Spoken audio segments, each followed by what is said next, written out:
మా పిల్లలు కొన్నిసార్లు నేను చెప్పాననుకోండి, ఈ పని చేయాలి అని అని చెప్పాననుకోండి, నేను ఉన్నంత వరకు చేస్తారు తెలుసా వాళ్ళు. నేను ఇట్లా పక్క అడుగు వేస్తాను, నేను పక్కకి పోతాను, అంతే. వారు ఆటల్లో ఆట, వారు పనిలో ఉంటారు. మరలా నేను వేర్ ఆర్ యు ఆల్, మీరు ఎక్కడున్నారు, ఏం చేస్తున్నారు అని అంటే మరలా హడావిడిగా వెళ్ళిపోయి ఆ పనులు చేస్తారు. ఏంటి అని అంటే, ఓ మమ్మీ చూస్తుంది కాబట్టి నేను చేస్తాను, మమ్మీ చూడకపోతే నేను ఎందుకు చేయాలి, ఐఎమ్ నాట్ అకౌంటబుల్ అన్నట్టు ఉంటారు. ఇక్కడ దేవుడు కూడా అదే అంటున్నాడండి, మనుషులు చూసేలాగా నువ్వు చేస్తున్నావా? ఒక చైర్ పెట్టేటప్పుడు ఒక సెల్ఫీ కదా ఈ రోజుల్లో, ఒక చైర్ పెట్టేటప్పుడు ఒక సెల్ఫీ, లేకపోతే ఒక పరిచర్యలో వాడబడుతున్నప్పుడు ఒక సెల్ఫీ, ఇదిగో పలానా పని నేను చేస్తున్నా, I'm so happy in the work of the lord అంటారు. కానీ పెట్టింది ఒకటే చైర్, చేసినది ఒకటే పని, కానీ ఏదో గొప్పగా చేస్తున్నట్టు చూపిస్తారు కదా. I'm just being very very it is a light joke, don't take it serious. కానీ ఎవరైతే ఎక్కువ పని చేస్తారో వారు అసలు కనపరుచుకోరండి, వారు అసలు చూడరు, దాని గురించి చూపించుకోరు, అలాగా మాట్లాడరు కూడా. కానీ ఎంత తక్కువ పని చేస్తారో, ఎవరు చూసారా, ఎవరు మెచ్చుకున్నారా అన్నట్టు ఉంటారు. జాగ్రత్తగా ఉండండి. ఒకవేళ ఇది మనుషుల కోసం చేస్తున్నారని ఒక తలంపు వచ్చిందని, don't act, don't implement that thought. నేను ఇట్లా చేస్తే నన్ను మనుషులు చూస్తారు అని ఆ తలంపు వచ్చిన వెంటనే కట్ చేయండి. అర్థమవుతుందండి? This is how I do.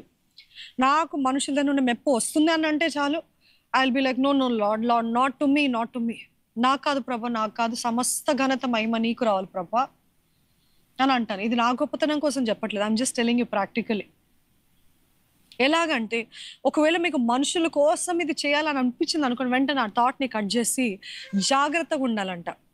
లేని ఎడల మీరు మనుషుల దగ్గర పొందుకున్నారా కదా మెప్పు, అందరూ మనుషుల మెప్పు కోసము దేవుడు ఏమనుకుంటాడో కూడా మర్చిపోయి, మనుషులకి ఇది నచ్చుతుందా, ఈ మీటింగ్ పెడదాం, మనుషులకి ఇది నచ్చుతుందా, ఇలాగ చేద్దాం, మనుషులకి ఇలాగ నచ్చుతుంది, ఇలాగ ఫోటోలు పెడదాం. No no no, don't do it for మా. అందుకనే దేవుడు అంటున్నాడు, నువ్వు మనుషులదే కదా నువ్వు వెతుకుతున్నావు, మనుషులదే నీ ఫలం పొందుకున్నావు, don't expect anything from me. నా దగ్గర నుండి ఏమైనా వస్తుందా నేను ఎదురు చూడకు, ఎందుకంటే రాదు. నువ్వు మనుషుల దగ్గర నుండి అడుగుతున్నావు కదా, you got your reward, you got your what ever you wanted, the appreciation, the compliments, the recognition, ఇవన్నీ నీకు వచ్చింది. So don't worry, you won't get it from మీ అంటున్నాడు. కానీ దేవుని కోసము చేసినప్పుడు వారి ఫలము నిశ్చయంగా దేవుడు ఇస్తాడండి. కొంతమంది పరిచర్య చేస్తారు, ఎందుకు చేస్తారు తెలుసా? మనుషులది పక్కన పెట్టండి, నేను ఈ పని చేస్తే దేవుడు నన్ను నిశ్చయంగా దీవిస్తాడు అని అంటారు. నేను ధనవంతుడిని అవుతాను, నేను ధనవంతురాలను అవుతాను, లేకపోతే నాకు ఈ కార్యం జరుగుతుంది అని ఒక మూఢనమ్మకం వల్లే, ఒక మూఢనమ్మకంతో, ఒక సూపర్ స్టిషన్ ఇది చేస్తే, నిజంగా అట్లా కూడా చేయకండి దయచేసి, అట్లా కూడా వద్దు.